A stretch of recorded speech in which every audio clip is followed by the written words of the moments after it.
Vinisha, police എത്തി പരിശോധിച്ചത് ഇവരുടെ ഫോണാണ് പരിശോധിച്ചത്. അതായത് ഇവർക്ക് എന്തെങ്കിലും ഫോൺ ലഭിച്ചിട്ടുണ്ടോ, ഫോണിലെ സന്ദേശങ്ങൾ എന്തൊക്കെയാണ്, ആ ഫോണിൽ നിന്ന് ആർക്കെങ്കിലും സന്ദേശം, കുട്ടി ആർക്കെങ്കിലും നേരത്തെ സന്ദേശം അയച്ചിട്ടുണ്ടോ, അത് സംബന്ധിച്ച വിശദാംശങ്ങൾ ചോദിച്ചറിയാനാണ്.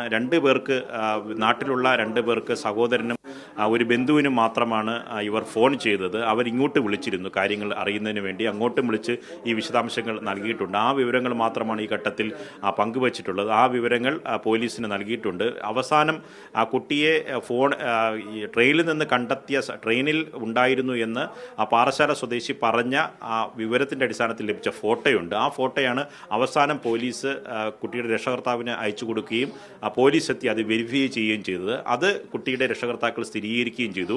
മറ്റൊരു കാര്യം പോലീസ് ചോദിച്ചത്, മറ്റെവിടെയെങ്കിലും പോകാനുള്ള സാധ്യത സംബന്ധിച്ച വിശദാംശങ്ങൾ, ഇതിനു മുമ്പ് ഇങ്ങനെ സംഭവങ്ങൾ മുമ്പ് ഉണ്ടായിട്ടുണ്ടോ, അതിൻ്റെ അടിസ്ഥാനത്തിൽ കുട്ടി വീട് വിട്ട് ഇറങ്ങുന്ന അവസ്ഥയുണ്ടായിട്ടുള്ള, അത് എവിടെയെങ്കിലും പോകും, താൻ വീട് വിട്ടിറങ്ങി ഇന്ന സ്ഥലത്തേക്ക് പോകും എന്ന തരത്തിൽ എന്തെങ്കിലും മുമ്പ് കുട്ടി പറഞ്ഞിട്ടുണ്ടോ എന്ന കാര്യമാണ്. അത് കുട്ടിയുടെ രക്ഷകർത്താവിനോട് ചോദിച്ചു. അപ്പോൾ അങ്ങനെ ഒരു മുൻപ് ഒരു അനുഭവം ഉണ്ടായിട്ടില്ല. പിന്നെ കുട്ടിയുടെ സഹോദരൻ, നേരത്തെ വിനിഷ നമ്മൾ പറഞ്ഞതാണ്, ചെന്നൈയിലുണ്ട്, അവിടെ ജോലി ചെയ്യുകയാണ്.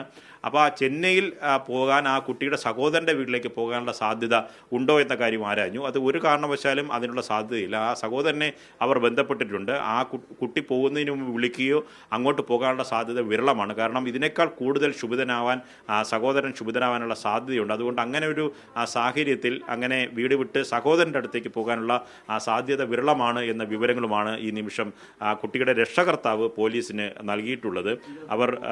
അമ്മയും അച്ഛനും ഇപ്പോൾ അടുത്തുണ്ട്. അപ്പോൾ കുട്ടിയുടെ ഫോൺ അവസാനമായി ഉപയോഗിച്ച ചിത്രങ്ങൾ അടക്കമുള്ള കാര്യങ്ങൾ കുട്ടിയുടെ രക്ഷകർത്താക്കൾ പരിശോധിക്കുകയാണ്. അത് ഈ സമയം മാധ്യമപ്രവർത്തകർ ചോദിച്ചതിൻ്റെ അടിസ്ഥാനത്തിൽ ആ ഫോണിലെ രേഖകൾ കുട്ടിയുടെ അമ്മയുടെ കൈവശമുള്ള ഫോണിലാണ് കൂടുതൽ ചിത്രങ്ങളൊക്കെ ഉള്ളത്. അത് സംബന്ധിച്ച വിശദാംശങ്ങൾ സഹോദരൻ ബേട്ട, ഇത് ചെന്നൈയിൽ ജോലി ചെയ്യുന്ന സഹോദരൻ്റെ ചിത്രമാണ് ഇപ്പോൾ അമ്മ കാണിക്കുന്നത്. ഇത് ഈ അവിടേക്ക് പോകാനുള്ള സാധ്യത എന്തെങ്കിലും തരത്തിൽ ഉണ്ടോ എന്ന കാര്യം കുട്ടിയുടെ അമ്മയോട് പോലീസ് ചോദിച്ചിരുന്നു. ആ ഫോട്ടോയാണ് കൈവശമുള്ളത്. അതാണ് ഇപ്പോൾ രക്ഷകർത്താക്കൾ മാധ്യമപ്രവർത്തകരോട് പങ്കുവയ്ക്കുന്നത്. അതുകൊണ്ട് അങ്ങോട്ട് പോകാനുള്ള സാധ്യതയില്ല എന്ന കാര്യവും വ്യക്തമാണ്. അതുകൊണ്ട് പോലീസ് ഇപ്പോൾ വന്ന് എടുത്ത ഇൻഫർമേഷൻ ഇത് സംബന്ധിച്ച വിശദാംശങ്ങൾ, ഏതെങ്കിലും ഫോൺ രേഖകളോ ഫോണിൽ ഏതെങ്കിലും ആരെങ്കിലും വിളിക്കുകയോ ആരെങ്കിലും സന്ദേശം പങ്കുവയ്ക്കുകയോ ചെയ്തിട്ടുണ്ടോ, കൂടുതൽ വിവരങ്ങൾ എന്തെങ്കിലും ലഭ്യമാകുന്നുണ്ടോ എന്ന കാര്യം തിരക്കുന്നതിന് വേണ്ടിയാണ് കഴക്കൂട്ടത്ത് നിന്ന് പോലീസ്, ASIയും ഒരു പോലീസും എത്തി വിശദാംശങ്ങൾ എടുത്തു പോയത്. വിനിഷ്, നൃപൻ, ഈ കാണാതാകുന്ന സമയത്ത് അല്ലെങ്കിൽ ഈ പെൺകുട്ടി സ്വന്തമായി ഒരു ഫോൺ ഉപയോഗിച്ചിരുന്നില്ല എന്നാണ് മനസ്സിലാക്കുന്നത്. കാണാതാകുന്ന സമയത്ത് മാതാപിതാക്കളുടെ ഫോൺ വീട്ടിലുണ്ടായിരുന്നോ, അല്ലെങ്കിൽ മാതാപിതാക്കളുടെ കൈവശമായിരുന്നോ ഫോൺ? അത്തരത്തിലുള്ള എന്തെങ്കിലും വിവരങ്ങൾ അറിയുമോ? ഈ 2 ഫോണും കുട്ടികൾ ഈ സാധാരണ ഫോണ് മറ്റ് കാര്യങ്ങൾക്കൊക്കെ കാണുന്നതിന് വേണ്ടിയിട്ട് ഉപയോഗിക്കുമെങ്കിൽ ഈ ഫോണ് 2 പേരും 2 ഫോണുകളും മാതാവിൻ്റെയും പിതാവിൻ്റെ ഫോണുകൾ അവർ തന്നെയാണ് ഉപയോഗിക്കുന്നത്. കുട്ടി കാണാതാകുന്ന സമയത്തും ഫോണൊന്നും കുട്ടിയുടെ കൈവശമില്ലായിരുന്നു. കുട്ടി ഫോണൊന്നും ഇല്ലാതെ തന്നെയാണ് പോയത്. അമ്മയുടെ കയ്യിലും പിതാവിൻ്റെ കയ്യിലും അച്ഛൻ്റെ കയ്യിലുമുള്ള ഫോൺ രണ്ടും അവരാണ് ഉപയോഗിക്കുന്നത്. ആ 2 ഫോണും അവരുടെ കൈവശം തന്നെയാണ് ഉള്ളത്.